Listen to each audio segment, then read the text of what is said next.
ایک فقیر جنگل میں ایک درخت کے نیچے مراقبہ کرتا تھا۔ وہ روز لکڑہارے کو لکڑیاں کاٹتے دیکھتا تھا۔ ایک دن فقیر نے اس سے کہا کہ سنو بھائی، تو دن بھر لکڑیاں کاٹتے ہو اور 2 دن کا کھانا بھی تجھے نہیں ملتا، تم تھوڑا آگے کیوں نہیں جاتے؟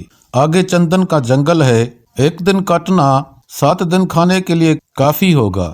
بیچارے لکڑہارے کو یقین نہ آیا، کیونکہ اس کا خیال تھا کہ جنگل کو ان کی طرح کوئی اور نہیں جانتا۔ زندگی لکڑیاں کاٹنے میں گزر گئی، مگر یہ فقیر یہاں درخت کے نیچے بیٹھا ہے، اس کو کیسے پتا چلا؟ لیکن پھر سوچا کہ کیا حرج ہے، ایک بار آزمانا ضروری ہے۔ لیکن مجھے چندن کے بارے میں پتا نہیں تھا، اگر ہمیں چندن کی لکڑیاں مل جاتی تو ہم اسے کاٹ کر بازار میں اسی طرح بیچ دیتے اور بہت سارے پیسے کماتے۔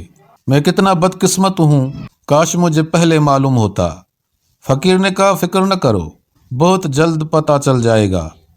گھر پہنچتے پہنچتے صبح ہو چکی تھی۔ کچھ دن بڑے مزے سے گزرے، پھر لکڑہارا جنگل کی طرف لکڑیاں کاٹنے کے لیے روانہ ہو گیا۔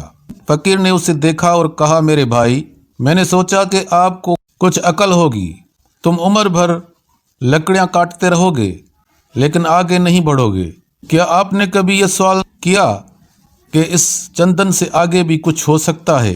اس نے کہا یہ سوال میرے ذہن میں بھی نہیں آیا، کیا چندن سے آگے کچھ ہے؟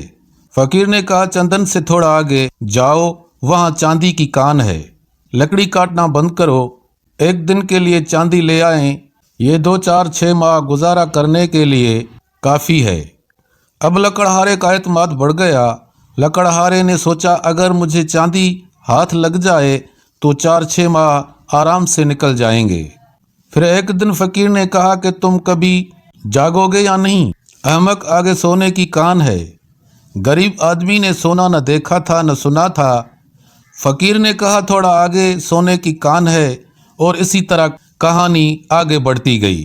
پھر مزید فقیر نے کہا آگے ہیرے کی کان ہے، اور اس طرح کہانی بڑھتی رہی۔ اور ایک دن فقیر نے کہا اے نادان، کیا اب صرف تم ہیروں پر رکا ہے؟ اب وہ لکڑہارا بھی بہت امیر ہو گیا تھا اور محلات بنا لیے تھے۔ اس نے کہا اب چھوڑو مجھے، مزید تنگ نہ کرو، اب ہیروں کے آگے کیا ہو سکتا ہے؟ اس فقیر نے کہا میں ہیروں سے آگے ہوں۔ آپ کو کبھی یہ خیال نہیں آیا کہ یہ آدمی یہاں درخت کے نیچے خوش بیٹھا ہے، جسے چاندی سونا ہیرے کی کان کا علم ہے؟ وہ صرف ہیرے نہیں بھر رہا، اسے آگے کچھ اور بھی ہوگا۔ وہ آدمی رونے لگا، پاؤں پر سر مارا۔ اس نے کہا کہ میں یہ بھی نہیں جانتا کہ میں کتنا احمق ہوں کہ آپ کے پاس ہیروں سے زیادہ دولت ہے۔ فقیر نے کہا ہاں، اس دولت اور مال کا نام مراقبہ ہے۔ دیکھنے اور سننے کا بہت بہت شکریہ۔ دعاؤں میں یاد رکھیں، ہوشیار رہیں۔ اللہ حافظ۔